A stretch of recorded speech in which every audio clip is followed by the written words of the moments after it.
De quoi tu parles? De quoi tu parles? Une autre journée? Eh bien oui, une autre émission de quoi tu parles de bienvenue. Mon nom, Nicolas Monette. Mon nom, Marc-Antoine Joly. C'est ça, nos noms ne changent pas. Non! Wow! C'est C'est incroyable. quoi ton nom du milieu? Guy. Guy. Marc-Antoine Guy Joly. Guy Joly. Ouch! Guy, c'est un parenté, quelque sorte? Guy, c'est mon oncle. Ah, OK. Ouais. C'est le nom Guy, c'est J'ai- percussif. J'ai réalisé que plusieurs personnes, leur parrain ou leur marraine, c'est leur nom du milieu. Oui. Moi, je l'ai pas, ça. T'as pas ça? Ben, ça serait Marc. Mais Mais moi, mon nom du milieu, c'est Adam. OK. Fait que moi, mes parents ont fait « Ah oui, les péchés capitaux, quelle bonne idée. Ça va être notre fils. Ce qui me fait rire dans tout ça, par exemple, c'est que ma mère, elle a mis Guy sur aucune de mes affaires. Sur mon vrai nom, c'est juste Marc-Antoine Marc-Antoine. Joly. Mais il y a des places... Est-ce que sur ton certificat de naissance, c'est Guy? Je m'en souviens plus, mais sur mon passeport, non. Sur Veux-tu ma que- carte d'assurance sociale non plus. Ok. Toutes ces affaires-là, J'ai tu sais. tellement de bonne histoire avec ça. Vas-y. J'ai eu le malheur de déménager au Québec. OK. Et au Québec, ils te forcent à mettre ton nom du milieu sur tes cartes d'identité. Oui, En Ontario, parce qu'il y a trop au de fraude. Nouveau-Brunswick, mais tu sais, en Ontario, j'ai vécu au Nouveau-Brunswick aussi, c'était optionnel. Oui. Veux-tu le mettre? C'est l'histoire Puis du t'es comme- 18 ans, moi, je Puis pense. t'es comme, non. C'est pas important que ça soit Nicolas Adam Monette. Non, c'est vraiment ça peut pas être important. Nicolas Monette. Ça serait Mais là, cool, j'arrive en fait. au Québec, puis ils sont comme, mais t'as besoin de mettre ton nom du milieu. Je suis comme, OK. Non, c'est une option, ça me tente pas. Mais... Non, après, je suis comme, OK, whatever. Mais là, je redéménage en Ontario parce Oui. que j'ai une conscience. Puis là, ils me disent, non, mais on peut pas enlever le Adam parce que tu l'as sur ton ancien permis de conduire. Mais là, t'es comme, non, c'est Mais là, mon j'ai permis de fait- conduire j'ai- d'une autre du Québec, province. puis Ouais, c'est ouais. avant en Ontario, je l'avais pas. Pourquoi est-ce que j'ai le besoin? Puis là, elle est comme, ben non, ben, parce que eux autres te l'ont mis, on n'a pas le choix que de te le mettre. Fait que là, t'es en train de me dire que si tu me montres ton permis de conduire, Je l'ai ici. en ce moment, il y a Adam dessus. Nicolas Adam Monette. Et je vous le confirme, mesdames et messieurs, c'est... Ben en fait, c'est écrit Monette Nicolas Adam. Oui. Parce que toute son affaire est à l'envers. Fait que c'est ça, c'est Nicolas Adam Monette. C'est fou, ça. Fait que je suis... Puis là, ça veut dire même quand je m'inscris pour comme l'avion... N'importe quoi, t'es tu sais, fait. ils font comme, Ah, ouais, non, ouais. c'est million optionnel, j'ai pas le choix que de mettre, sinon ça matche pas. C'est terrible. C'est poche, Une pour chance, vrai. c'est 4 lettres, là. Ouais. J'aurais pris Guy à 3, ça aurait été plus vite, mais c'est correct. Mais toi, ça a rapport avec Adam, là, celui qu'on Aucune connaît, idée. là, l'ami d'elle. J'ai jamais une amie. C'est comme quand t'es au secondaire, puis tu présentes à ta grand-mère comme une copine, genre Oui, tu fais, oui, ah ben mon c'est son ami, ami. oui. Tu fais non, grand-maman, C'est ma blonde. c'est ma blonde, Oui. on se fréquente. Quand est-ce qu'une blonde devient, genre, comme... ce Une mot-là... partenaire. Ouais, mais je sais pas, toute cette histoire de Chum, blonde. chum, tout, on dirait que ça part tranquille, comme je sais pas comment que ça fonctionne maintenant, comme... Ouais, parce que t'es marié. Oui, c'est ça. En fait, je saurais même pas comment fonctionner, point final, mais genre, je me demande, est-ce que les gens ils disent ça, c'est encore mon chum puis ma blonde? C'est-tu quelque Oui. chose qu'on dit? Ouais? Oui. Ouais, OK, c'est bon. C'était une question. Ça fait longtemps que j'ai Puis personne en entendu Acadie, dire ça. Ils Ouais. disent mon homme et ma femme. Oui, ma femme. malgré s'ils sont mariés ou pas. Non, moi j'avais mon cousin Jacob, il avait 15 ans, il dit c'est ma femme. Puis j'ai fait pas la même définition de femme, ouais. Comme t'as 15 ans, Ils sont encore ensemble? Oui, on la Hey! salue, Janie. Ben, J'espère que ça va bien. peut-être que peut-être ça va fonctionner. On l'espère. En même temps, il n'y a Sinon- aucune... Sinon, ça va être une grosse tristesse dans la famille. Oui, Parce oui. que là, il va falloir dealer avec Jacob. Ouais, Pas certain qu'on veut cette... c'est ça. C'est correct s'il vient avec... Janie. Janie, si elle est là, on tolère Jacob, mais Jacob toute seule, c'est pas tolérable. On oublie ça. On oublie ça. Je salue Jacob, je le connais pas, mais je le salue. On a fait, pendant l'émission, Oui. souvent des accents français. Oui. Mais notre invité d'aujourd'hui, on lui a donné le défi de faire un accent français. début à la fin. À la fin. Allons voir, c'est Thomas Criner, Criner. DG de l'APCM, saura relever le défi.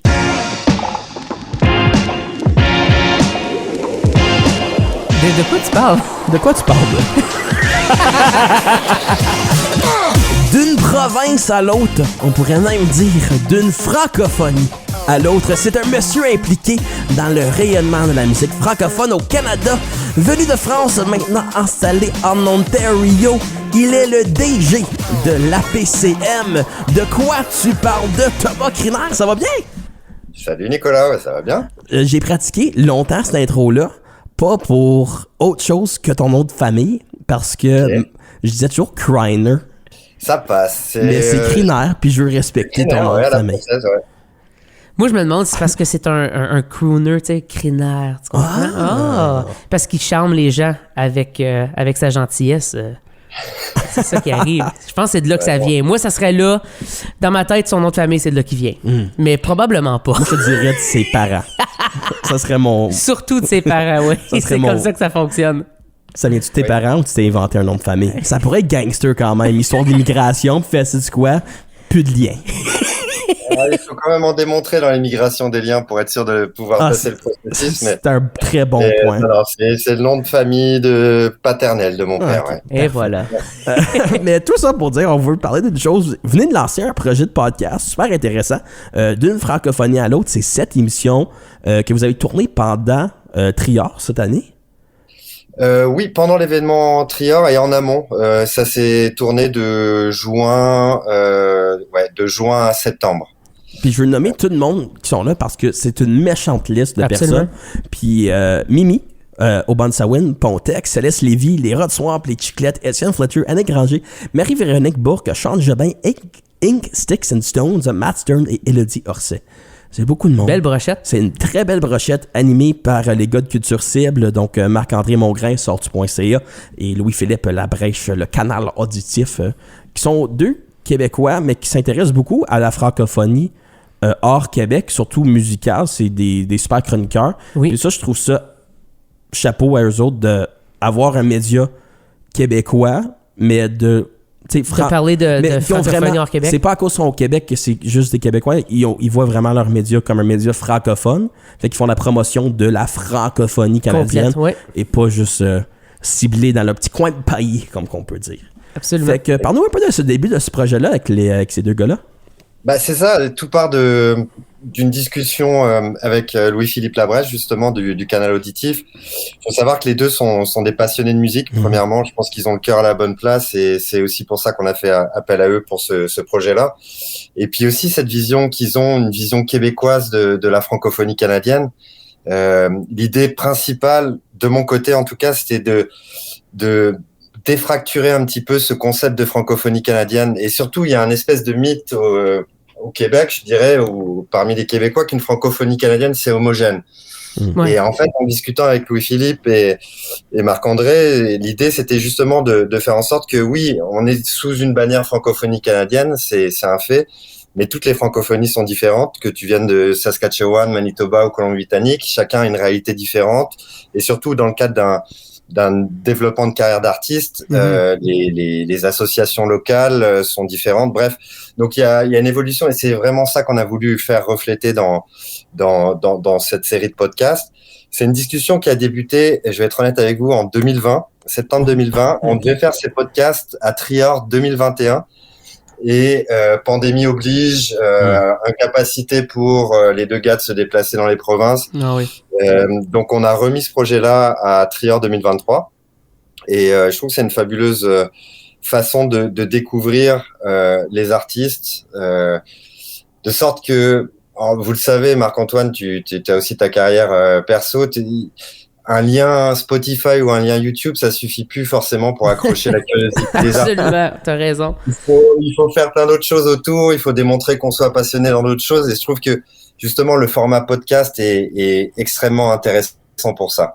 Ben, il permet d'aller un peu plus loin justement puis d'aller en profondeur avec les questions et tout, chose qu'en général les artistes n'ont pas la chance de faire parce que c'est souvent des entrevues de 2 minutes, 5 minutes à la radio s'ils sont chanceux. Puis en plus, dans notre justement notre monde, on n'a pas beaucoup de médias qui prennent le temps de justement de parler de tout ça. Fait que le fait que vous le faites, moi je trouve ça incroyable. Puis dans le cadre du Trior, puis le fait que vous avez pas pu le faire en 2021, mais vous êtes quand même dit OK, on va se réessayer. Oui, parce que j'imagine la logistique de ça a dû être complètement absurde puis difficile à replanifier 2 fois, tu sais.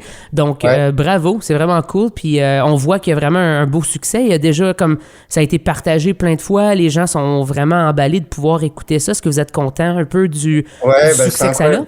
Ouais, franchement, c'est incroyable. On peut le voir... sur le SoundCloud, on voit le nombre d'écoutes. Alors, on ne sait pas si c'est des écoutes complètes ou pas, mais ça fait 5-6 jours qu'il est sorti de l'émission. On est à plus de 2500 écoutes. Wow. Ce qui est relativement bien, je trouve. C'était incroyable. Et puis, effectivement, moi, je me suis vraiment questionné sur la longueur du format. On est sur des épisodes d'à peu près 1 heure. Et je me dis, je disais ça à Louis-Philippe, mais qui va écouter une émission d'1 heure, quoi? Il me dit, t'inquiète, c'est le format podcast, on peut aller jusque-là, les gens peuvent écouter en plusieurs fois aussi.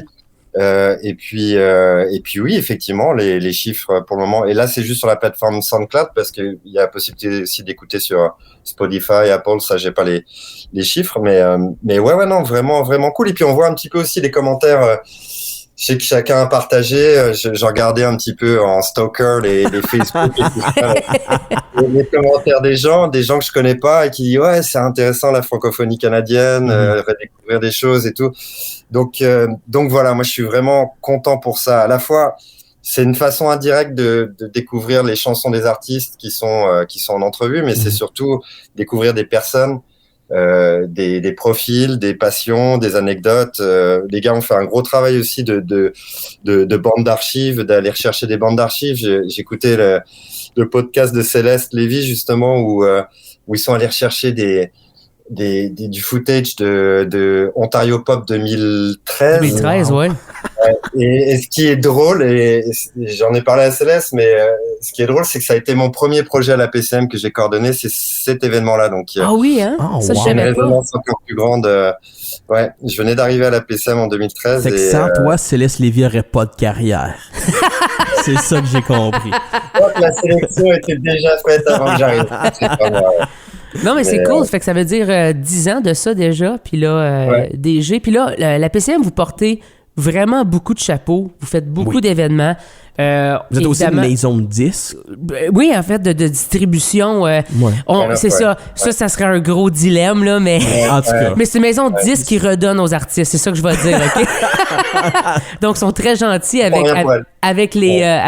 nous, avec les artistes et tout.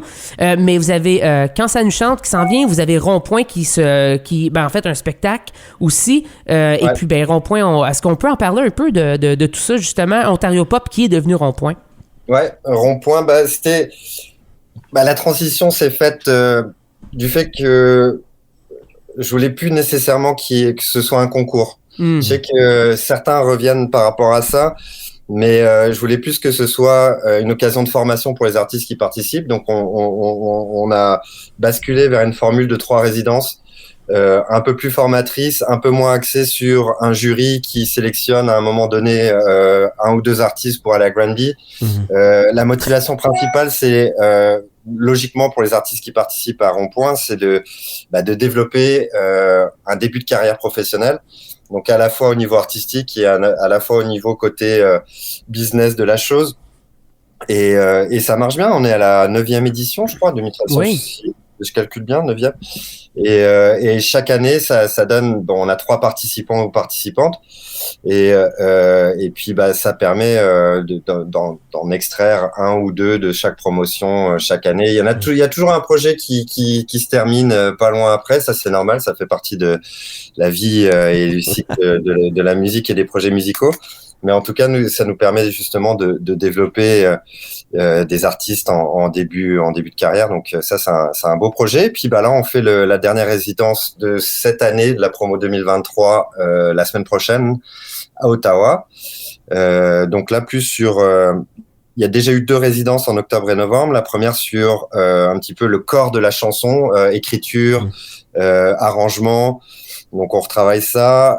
Deuxième résidence en novembre, c'était en studio d'enregistrement, enregistrement d'une maquette que les artistes peuvent après réutiliser. C'est pas un mix définitif, mais en tout cas c'est un bon début de travail pour une chanson. Ben oui.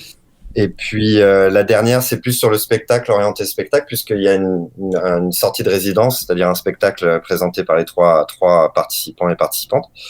Et donc voilà. Puis on en profite pour faire le party de Noël également, conjointement avec Omike et Simo, la coalition de l'industrie musicale d'Ottawa.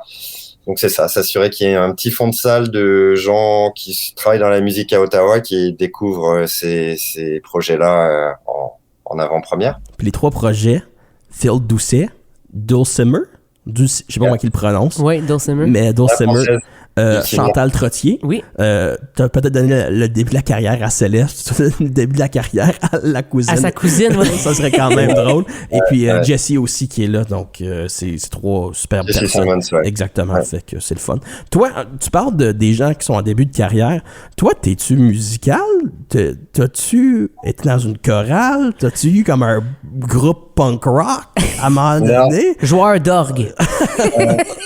Non, vraiment, je fais pas partie de cette gang de musiciens. J'en ai fait mon deuil. Ça a toujours été la première question qu'on m'a posée. Ouais. Non, j'ai toujours écouté beaucoup de musique, par contre. Ça, c'était quelque chose d'important dans ma vie quand j'étais, surtout ado. C'est parti de là. Écouter plein de styles de musique et pas nécessairement en français d'ailleurs. Et puis ensuite, voilà, je me dis j'ai une passion, c'est la musique. Enfin, j'ai 2 passions, c'est le soccer et la musique. Je me suis dit que ce serait peut-être plus facile de faire carrière en musique qu'en soccer. Donc voilà, j'ai tenté ma chance et puis voilà, me voilà à la PCM depuis plus de 10 ans. Et puis j'ai eu pas mal d'expériences avant en Europe, sur des petits contrats, des stages et voilà. Donc c'est ça, mais je suis pas musicien, je joue un petit peu de guitare, mais pas juste pour le fun. Tu sais, ça fait longtemps qu'il est au Canada quand il dit soccer puis il dit pas foot. Exactement. Moi, c'est la première chose que j'ai cliqué. Moi aussi, j'ai fait « Wow, Thomas, tu parles... J'ai tout compris, j'ai pas besoin de... » Je sais pas si c'est une bonne chose, ça, par exemple. C'est plus cool, le foot, je trouve ça beau. Mais c'est le fun quand on s'assimile entre franco pour une fois. C'est vrai, ça. L'assimilation entre francophones. Oh, c'est excellent. Mais tu parles de tes styles musicaux, je serais intéressé de savoir, en tant que DG de la PCM, c'est quoi ta musique que t'aimes? J'écoutais beaucoup de post-rock Okay. plus jeune. Non, le post-rock n'est pas mort. Il y a toujours cette légende qui dit que c'est fini le post-rock, mais non, vraiment tout ce qui est groupe écossais comme Mogwai, Sigur Rós, que je mets dans la catégorie aussi post-rock. Ça date aussi, le début, je te dirais Pink Floyd aussi, tous les classiques qui tournent autour de ces projets-là. Et puis ensuite, ça a dévié, mais pour les mêmes sensibilités sur l'électro, Cool. vraiment fan. Et mon premier stage, ma première expérience de travail en musique, ça a été dans une maison de disques électro à Berlin. OK. Wow! En 2006, ouais. OK. Et puis j'ai fait un petit stage de 4, 5, 6 mois, mise en marché de projets électro. C'était le fun. J'avais pas des horaires de travail conventionnels. J'imagine. Je pense pas que t'es encore aujourd'hui, là. Je voyais pas trop le jour, mais non, c'était chouette. Je commençais à midi, je finissais à 20h et ensuite j'allais dans les boîtes de nuit à Berlin. En plus, à Berlin, pour de l'électro, c'est comme la place. Là. Ben en fait, ça, je me disais, c'était quand même, je veux pas dire au début, là, parce que 2006, il y avait quand même déjà une scène, mais je veux dire, c'est quand même plus au début que, mettons, en 2010. C'était comment de vivre ça, justement, ce monde-là? As-tu déjà été au bar à Berlin qui est comme top secret, difficile à rentrer dedans? Alors, je sais pas, il doit y en avoir plusieurs, c'est quand même une grande ville. Oui. Moi, j'ai fait un truc, c'était dans un kebab. Et tu rentrais dans le kebab et il y avait une porte derrière et t'accédais à un petit jardin et là il y avait tout un DJ set. Wow. Voilà, le truc assez improbable. Après j'ai fait le Berghain qui est la plus grosse boîte. C'est ça que je voulais dire. Et là on parle pas d'un bar, là c'est sur 3 étages, c'est énorme. Huge. Et j'étais allé voir un DJ set qui durait 48 heures. 48 heures? 48 heures. Sans arrêt? Oh. Bah, c'est un crew, en fait. C'est un crew de DJ qui se relaie, mais le crew, c'était Miss Kittin, et puis Hélène Alien et voilà. Et moi, je suis rentré le vendredi soir, je suis sorti le samedi midi à peu près. Mais il y a des gens qui restaient là 48 heures. Ouais. Wow! Tu sors de là, puis t'as encore le beat dans la tête. Ça va juste rester pour genre probablement comme le mal de mer. On vient donner beaucoup trop d'idées à un Pierre, je pense. Oui, c'est ça, exactement. Mais j'ai déjà entendu parler de 24 heures de musique expérimentale drone, mais 48 heures, j'ai jamais entendu parler de ça. Je trouve ça incroyable. Puis Berghain, c'est une place qui est supposément difficile à rentrer dedans. Faut que t'aies le certain look pour que le bouncer te laisse rentrer. Il y a un jeu il y a un site web, tu peux faire comme Berghain Test. J'ai vu ce jeu. Puis après, faut que t'essaies de rentrer, puis c'est compliqué. Puis je pense que le bouncer, c'est Sven, de mémoire. Fait que Thomas Akes. Fait que le mec c'est qui ça. physionomiste, mais ouais, j'ai lu ça à l'époque. Là, je vous parle entre 2003 et 2006, c'était beaucoup moins touristique. Et c'était beaucoup plus simple et il y avait je sais pas si c'est la discussion qu'on va avoir, mais c'est vrai qu'il y avait des squats à Berlin aussi à l'époque, des squats illégaux avec toute une communauté artistique et t'arrivais là, tu pouvais rester des jours. Enfin, c'était une autre ambiance. Maintenant, ça a beaucoup changé, ça s'est beaucoup gentrifié comme ville. Mais j'ai connu encore sur le déclin, on va dire, mais un Berlin vraiment hyper actif au niveau musique et puis au niveau artistique. Ouais. Fait que tu as travaillé à Berlin. Qu'est-ce qui t'a fait venir au Canada? C'est-tu pour la PCM? Non, moi j'ai atterri à Vancouver en premier. OK. Tu viens d'où? De la France? Pardon? T'es français? Tu viens d'où? Je viens des Vosges, une région qui s'appelle les Vosges et qui est au nord-est de la France, vraiment proche de la frontière suisse, allemande et luxembourgeoise. Ah, OK. On est à 70 km des trois frontières. Parfait. Et puis voilà, bon, je vais essayer de faire une histoire courte. J'ai fini mon secondaire, j'ai 18 ans, mes parents décident de m'envoyer 1 an dans un pays anglophone apprendre l'anglais. Okay. Super cadeau. Et j'atterris à Vancouver, ville que je n'avais jamais mis ou pointé sur une carte à l'âge de 18 ans. Je savais même pas que ça existait. Bref, on m'a pas trop demandé mon avis, mais j'étais là. Moi, j'avais ciblé Miami quand même pour destination. Ouais, je comprends. Je me retrouve à Vancouver, je me dis bon, ça va être le fun. Et ça a été effectivement le fun. Je suis resté 9-10 mois là-bas. Wow. Et puis, j'ai appris l'anglais et je suis rentré faire mes études supérieures en France. Et j'avais toujours dans le coin de la tête de revenir au Canada. Et voilà. Entre-temps, j'ai fait, je vous en ai parlé, mais l'Allemagne, l'Autriche, un petit peu plus des pays germanophones. Et à la fin de mon master, je devais faire un stage. Et puis, j'ai trouvé un stage à Vancouver. J'avais quand même ciblé un petit peu plus. Et donc, j'ai fait un stage de 6 mois au Conseil culturel et artistique francophone de la Colombie-Britannique, qui est un organisme provincial des arts et de la culture francophone à Vancouver. Et voilà, stage de 5-6 mois, embauché par la suite. J'y suis resté 4 ans et demi. Wow. Et puis ensuite, je suis venu du côté de Montréal. J'ai travaillé sur certains festivals comme M pour Montréal, Pop Montréal, Festival Transamérique aussi, qui est plus dans la danse et le théâtre contemporain, mais super festival aussi. Et puis 2013, un poste qui se libère à la PCM et voilà. Puis, wow. C'est une carrière incroyable. C'est un parcours incroyable. Vraiment. Dès un jeune âge, je trouve. Beaucoup voyagé. Puis j'aime qu'il est français, mais il faisait de la musique comme allemande. Fait il y avait toujours un peu l'affaire de comme moi de la minorité, tu sais. Ouais, il n'y avait pas trop de réflexion. Quand on est français, on pense pas trop au côté minoritaire des choses, surtout linguistique. Mais pour l'anecdote, je travaillais avec un DJ. Quand j'étais à Berlin, je travaillais avec un DJ de macédonien, donc d'un pays qui s'appelle la Macédoine. Assez improbable, mais voilà. Donc, Fait qu'un peu de tout. Quand on parle justement, si on retourne à la PCM, vos prochains trucs, vous avez aussi Quand ça ne chante, qui est un super festival pour la jeunesse ontarienne, si on veut. C'est c'est exactement ça. Parle-nous un peu de ça, puis de l'importance que ça a au niveau des jeunes, mais aussi de la relève musicale et tout. T'as bien résumé le festival. C'est un festival qui est destiné aux jeunes du secondaire, de toutes les écoles de l'Ontario.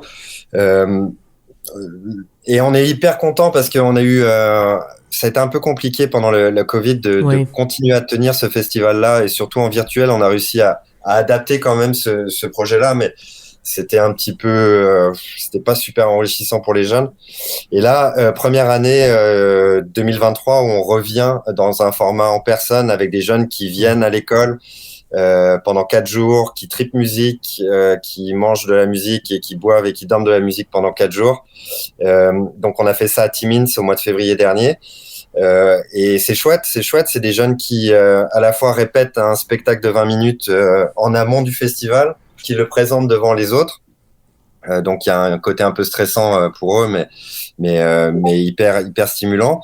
Et puis ensuite programmation professionnelle en soirée, quelques activités de groupe aussi, et puis pas mal d'ateliers assez basiques, on va dire, mais sur la guitare, la batterie, la basse, les harmonies vocales. Donc vraiment c'est une première porte, je dirais, et je pense que beaucoup d'artistes de l'Ontario sont sortis ont commencé par ce festival, et c'est une façon vraiment de se créer une communauté en tant que jeune musicien, se créer une communauté d'artistes autour de toi avec qui t'évolues au fur et à mesure des années et qui te lâche pas, quoi. Donc non, ça c'est vraiment un projet hyper important.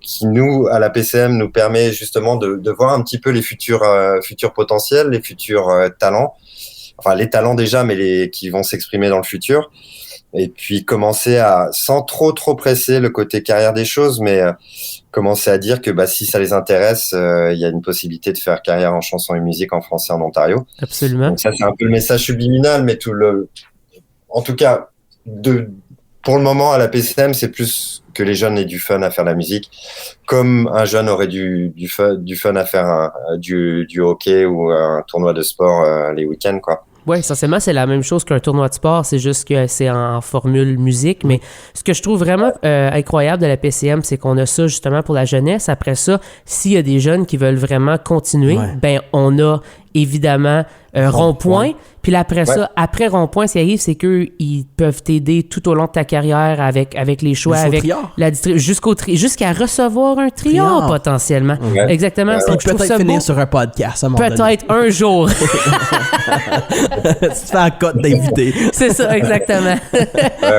Ben, on invite les gens. Il y a tout un chaînon musical, effectivement, qu'on a mis en place. L'idée, c'est effectivement que les artistes les plus expérimentés redonnent aux plus jeunes. C'est un peu ce format-là. Donc, à la fois au niveau de l'expérience, puis au niveau des projets qu'on met en place. Puis, on essaie de rajouter des chaînons au fur et à mesure.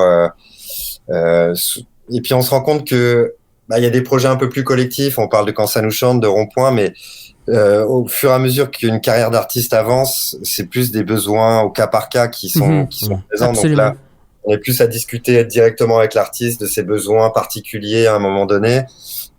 Et puis voilà, on essaie aussi de créer des ponts à l'international, surtout en France et en Belgique, pour faire en sorte qu'il y ait des points de chute pour les artistes membres de la PCM là-bas. Voilà, on est connecté un petit peu à l'industrie musicale québécoise, montréalaise, et puis de la francophonie canadienne dans son ensemble. Donc voilà, je pense qu'on est effectivement un maillon essentiel. Et ce qui est bien, c'est tu parlais de maison de disques, effectivement, on essaie, c'est pas faux, hein, on essaie de travailler comme une maison de disques. Oui. Mais par contre, on n'a pas de lien financier avec les artistes. Ce qui permet de nous garantir une certaine neutralité par rapport au projet. Exact. Donc, on cherche pas à faire de l'argent sur les projets des artistes, ou que le projet soit, génère du revenu pour nos fonds propres. Donc ça, c'est déjà une certaine neutralité par rapport au projet. Et puis on n'a pas de direction artistique vraiment, puisque tous les artistes qui sont résidents en Ontario ou dans l'Ouest canadien peuvent, s'ils ont une démarche professionnelle ou professionnalisante de leur musique, peuvent être membres de la PCM. Donc on travaille ce qui veut dire qu'on travaille avec beaucoup de styles musicaux différents et des profils d'artistes aussi très différents. Donc c'est ça qui rend différentes. Tout est différent en fait. Ouais. Après, il y a une réalité micro et puis une réalité macro. C'est-à-dire que la réalité micro, c'est vraiment d'où vient l'artiste, quel est son entourage, son environnement direct. Mais l'environnement macro, il est le même pour tout le monde, c'est-à-dire l'état de l'industrie musicale actuelle, les Spotify, les YouTube. C'est toujours un grand écart entre vraiment être dans les communautés et puis essayer d'être en lien avec ce qui se fait dans l'industrie musicale, qui peut parfois ne pas être symétrique dans les deux options. Donc c'est toujours ça. C'est l'exercice d'équilibriste qu'il faut toujours trouver, ouais. Mais je pense que vous le faites bien dans votre podcast, justement. Oui. Tu parles d'histoire avec des artistes, mais là, tu donnes la chance aux gens de connaître les artistes comme toi, tu as la chance de connaître, de travailler avec, de connaître ces histoires-là, de connaître les petits débuts bizarres, peut-être, que ça a commencé. C'est peu importe que ça soit un Cassane chante, que ça soit dans une chorale à la messe, que ça soit... Je savais pas que je savais chanter, puis j'allais à un karaoké, puis turns out, j'étais pas pire. C'est ça. Tout ça. Donc, j'invite vraiment les gens d'aller écouter ce balado d'une francophonie à l'autre, disponible sur toutes les plateformes. Donc, on parle de Spotify, Apple Podcasts et aussi SoundCloud. Puis un gros merci à toi, Thomas. Merci vous, les gars. Beaucoup, Thomas. Merci, c'est un plaisir. C'est passé vite. On a encore plein de choses à parler, là. Merci. Ouais.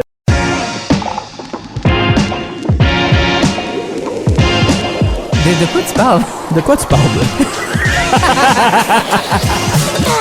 Cette émission, pour 7 heures de pur bonheur, d'une francophonie à l'autre, le podcast de l'APCM, va découvrir les genèses, les anecdotes, les faits cocasses derrière nos artistes préférés de la francophonie canadienne. On les a énumérés tantôt avec Thomas. Il y en a plusieurs. Oui. Il y en a plusieurs. Je vais 12, si je me souviens bien. Puis oui, ça serait la bonne masse, si je ne m'abuse. Ils viennent de partout au Canada. Oui. Fait que on en a qui sont à l'ouest, on en a qui sont un peu moins à l'ouest. On découvre des Après, régions, il y a des personnes qui sont artistes. encore moins à l'ouest. Oui. Moins à l'ouest. Puis, à l'est. À l'est. Exactement, avec les gars de sortu.ca Oui. et le canal auditif. Auditif. Allez voir ça si jamais vous voulez tenir au courant de ce qui se passe dans la scène musicale franco-canadienne. Super intéressant. Découvre des régions, des artistes, C'est ça. des réalités différentes, Oui. mais toutes la même chose en commun qui est la musique puis la passion pour l'art. Le contenu est bon. Le contenu est très bon, Fait très que- bien enregistré. Fait que c'est un rendez-vous. C'est Allez-y. un rendez-vous. Donc là, nous autres, ça finit, là. Oui, nous autres, ça finit, Fait mais que, qu'allez-vous faire? Qu'allez-vous faire? faut dire qu'une affaire, par exemple. OK. Thomas Criner, il a su relever le défi Ah et oui. il a parlé avec Moi, son là, accent son du début à français la fin. international était impeccable. Il est impeccable. On dirait presque qu'il vient de la France. On dirait presque. Presque, mais pas tête. Pas ta fête. Il vient d'où? Oakville, Ontario. Sur ça, on se dit à demain! Bye!